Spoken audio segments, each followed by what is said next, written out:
नाजरीन, इन दिनों शिहाब चटूर नामी शख्स काफ़ी चर्चे में हैं, जो केरला से मक्का के लिए पैदल हज के सफ़र पर रवाना हुआ है। इस मसले पर काफ़ी लोगों ने सोशल मीडिया पर धूम मचाई हुई है। फतवेबाजी और मसाइल का अंबार लगा हुआ है। एक तबका उन्हें हीरो बनाने में जुटा हुआ है, तो वहीं दूसरा तबका उन्हें ज़ीरो बनाने में एड़ी चोटी का जोर लगा रहा है। कोई दलाइल का अंबार लगाना चाहता है, तो कोई तारीख का हवाला देकर अपना मौक़िफ़ साबित कर रहा है। इसी मौजू पर आपस में सोशल मीडिया पर हर प्लेटफॉर्म पर तू मैं चल रही हैं। नाजरीन, इस मौजू पर इससे पहले भी हमने एक एपिसोड बनाया था, जिसमें हमने शिहाब भाई के सफ़र को लेकर कुछ बातें बताई थीं कि किस तरह उन्होंने अपने सफ़र की तैयारियां की और किस तरह उन्होंने इस सफ़र को आसान बनाने के लिए मेहनतें की। आपसे गुजारिश है कि हमारा वो एपिसोड भी ज़रूर देखें। खैर, मैं यहाँ कोई मसाइल और फतवेबाजी करने नहीं आया। ये मौजू इन दिनों बहुत ही ज़्यादा ट्रेंडिंग में है। कई लोग तो व्यूज़ हासिल करने के लिए सच और झूठ में फ़र्क करना ही भूल चुके हैं। बस किसी तरह इस रेस में हम भी कुछ न कुछ हासिल कर लें, बस यही भूत सवार हैं। इसके लिए फिर चाहे उन्हें झूठे टाइटल ही लगाना ना पड़ जाए, बस अपना मतलब निकलना चाहिए। किसी ने कहा कि पाकिस्तान में शिहाब भाई का इस्तकबाल कैसे हुआ, किसी ने कहा कि लोगों ने शिहाब भाई के साथ ये क्या कर दिया। इस तरह के बेकार बातें करके बेकार टाइटल्स लगाकर व्यूज़ हासिल करना चाहते हैं। और ये कोई और नहीं करता, ये कोई और फ़िरके के या कोई और मज़हब के लोग नहीं हैं, बल्कि हमारे अपनी ही कौम के लोग हैं, हमारे अपने ही मुसलमान लोग हैं, जो अपनी फ़ितरत ज़ाहिर करने पर मजबूर हैं। खैर नाजरीन, अल्लाह ही उन लोगों को हिदायत दे। नाजरीन, ऐसे में हमें चंद बातों का लिहाज रखना चाहिए कि हमें इस तरह की बकवास करके अपनी आखिरत तबाह व बर्बाद नहीं करनी चाहिए। दुनिया के लिए कि हम अपनी आखिरत का सौदा कैसे कर सकते हैं। और हमारी कौम जो अपने काम धंधे छोड़कर लगवियात में मुब्तला हैं, उन्हें भी इस बात का एहसास होना चाहिए। 100 की एक बात ये सुन ले कि शिहाब का पैदल हज का सफ़र बिल्कुल जायज़ है। इसमें दुनिया के किसी भी मुफ्ती का, किसी भी मसलक के मुफ्ती का कोई इख्तलाफ नहीं हो सकता। ये जो बहस हमारे दरमियान गर्दिश कर रही है, ये अफजल और गैर अफजल की बात है। इसमें नाजायज़ होने का सवाल ही पैदा नहीं होता।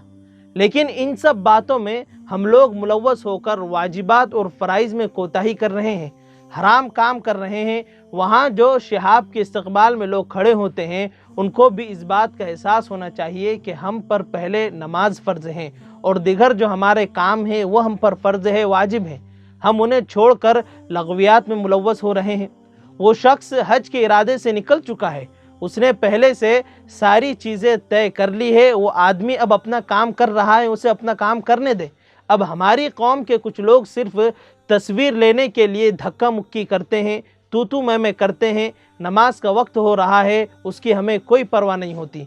वहाँ मस्जिद में इमाम साहब इंतज़ार कर रहे होते हैं कि कोई तो आ जाए, कम से कम जमात तो बना सकूं।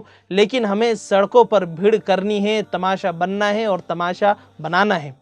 इसी तरह हमारी वजह से दिगर शहरियान को कितनी तकलीफ़ पहुंच रही होगी, इसका हमें कोई अंदाज़ा नहीं होता। रास्ते में ट्रैफिक जाम होने के बाद हर शहरी का टाइम ज़ाय हो रहा है।